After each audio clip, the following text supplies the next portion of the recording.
तुम बेटे को गाली दे देते, तुम्हारे होश ही नहीं तुम्हें, तुम किसको गाली दे रहे? बेटे को गाली दे रहा बहन की। बेटी की बहन कौन है तुम्हारी? बोलो, बिटिया हुई। बिटिया के साथ कौन गलत करता है? नहीं किया। मैं तुम्हारी जमानत लेता हूं, लेकिन मैं कैसे जमानत लूं? कोर्ट में साक्ष्य पैदा कर दिया गया है, टेप। देखो, इसने एक दिन गुस्से में आकर के बेटे को बहन की गाली दी थी। साक्ष्य तुम्हारा टेप है। अब मेरी जमानत का क्या होगा? तुम तो मेरी जमानत जब्त कराओगे। इसलिए थोड़ा होश रखा करो।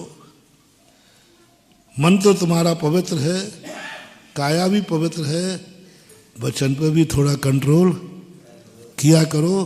कहीं ऐसा फोकट का पाप बंद ना हो जाए जिसका कोई लेना एक न देना दो। होश ही नहीं रहता तुम्हें। एक व्यक्ति आए, बोले महाराज जी बच्चे को लेके आए, महाराज इस उल्लू के पट्टे को समझाओ।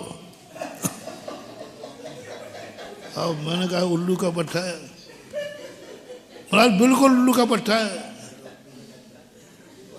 अब मैंने कहा भैया क्या समझाएं? उल्लू के तो उल्लू पैदा होंगे। तो बगैर महाराज जी आप ऐसा कैसे बोल रहे हो? हम कैसे उल्लू? मैंने कहा तुम्ही ने परिचय दिया भी, तुम्ही ने खुद कहा है उल्लू का पट्टा। पट्टा है ना बेटा? तुम खुद ही बोल रहे हो कि इसका बाप उल्लू है, उल्लू का बेटा उल्लू है। तो मैंने कहा वो तो हो गई। अच्छा महाराज जी इसका ये अर्थ है? तुम्हें तो गुस्सा आया सो। अब उल्लू का पट्टा कहते ही वो पट्टा ये कह रहा है कि मैं उल्लू हूं, इसका बाप उल्लू है, इसका बेटा भी। लेकिन तुम्हें होश नहीं है। कह दिया तुमने, कह दिया तुमने। गधे का बच्चा कह दे, पता नहीं क्या क्या बोल देते। होश रखो वहां पर। तुम जैन हो, तुम महाजन हो। नीच लोगों की ये गलतियां माफ हैं, उच्च लोगों की ये गलतियां माफ नहीं होती। उच्च की तो तीनों के तीनों में विचार होना चाहिए। लेकिन फिर भी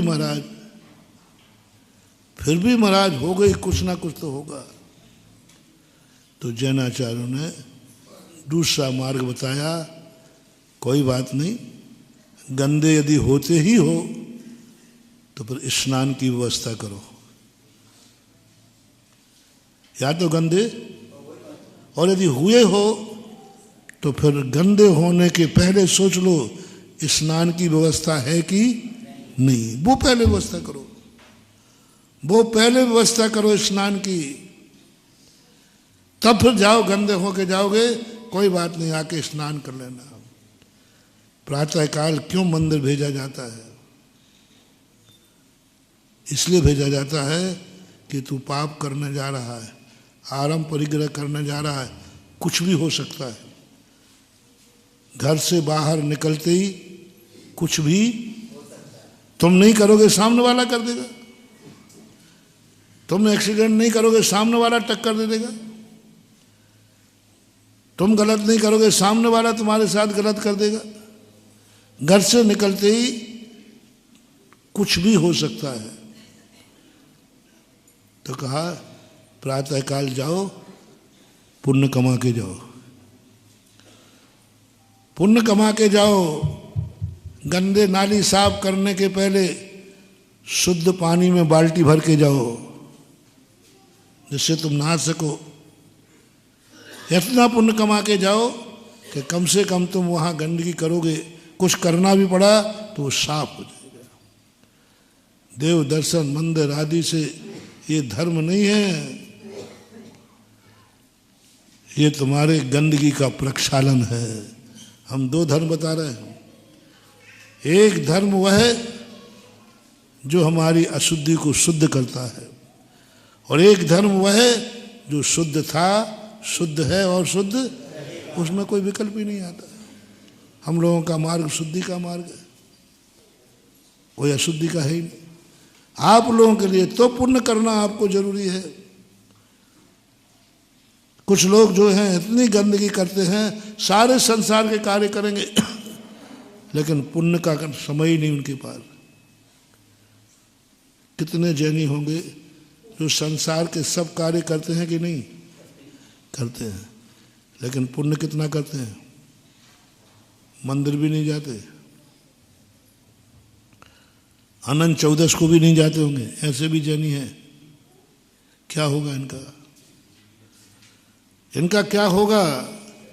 वही भाग लगा लेना कि सागरों सागरों पर्यंत तक उन्हें उस त्रियंच पर्याय नरक पर्याय में जाना पड़ेगा जहाँ स्नान करने भी तुम्हें मिलेगा नहीं, और स्नान करके भी शुद्ध नहीं होगे। त्रियंच को स्नान करने के बाद वो अभिषेक कर सकता है? स्नान करके नहा धो करके चौके में आ जाना दो उसको। नहीं, कुत्ते को नहा देना अच्छे से, 16 के कपड़े पहना देना, और क्या। कोई त्रियंच है, उसको कितना भी नहा दो, वो नहाने के बाद भी शुद्ध नहीं होता,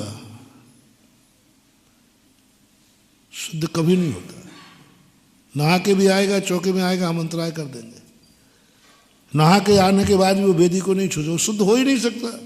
क्यों हुआ है ऐसा उनका? वे वो ही जीव हैं जिन्होंने ये जिंदगी में संसार के गंदे कार्य किए, 5 पाप किए, लेकिन कभी किंचित भी पुण्य नहीं कमाया, तो कर्म ने ऐसी दशा भेज दी, जा अब तू नहाने के बाद भी शुद्ध नहीं होगा। कम से कम मनुष्य नहाने के बाद तो शुद्ध हो जाता है। जय जिनेंद्र। अगर आपको मेरी वीडियो अच्छी लगती है तो प्लीज़ मेरे चैनल को सब्सक्राइब करिए, लाइक करिए, शेयर करिए। इसी तरह से अपना प्यार मुझे देते रहिए।